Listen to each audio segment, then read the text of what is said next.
name is John Melick. I am the pastor of congregational care at Franklin First United Methodist Church.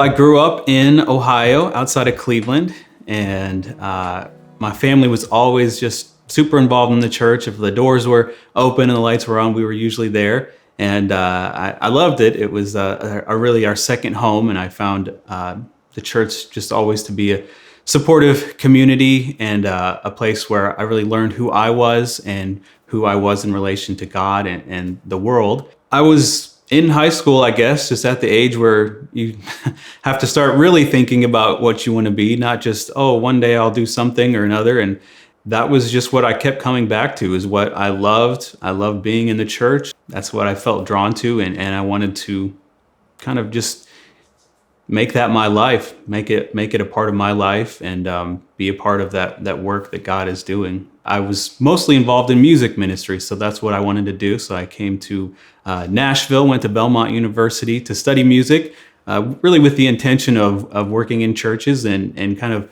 sharing the gifts that I had been given in the church through music, that way of encountering God in song, and graduated from there and worked in a few different churches doing music ministry, and I got involved in youth ministry then in those roles as well. I was working at Calvary United Methodist Church in Green Hills in Nashville. Started in 2011, and Brian was appointed there after I had been there for a few years, so I got to know him.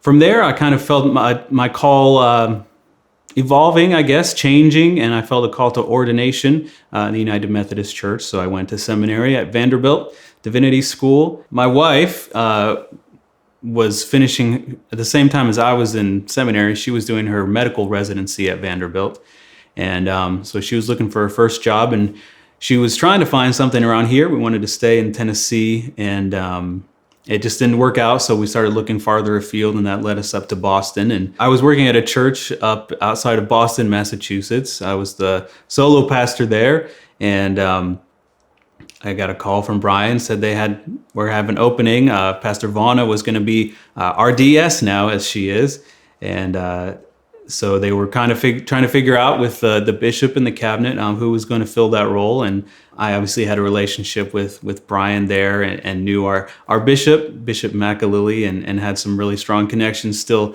here in the Tennessee Western Kentucky Conference. And it just kind of worked out. It was a God thing, of course, to see how we made our way back here to Tennessee.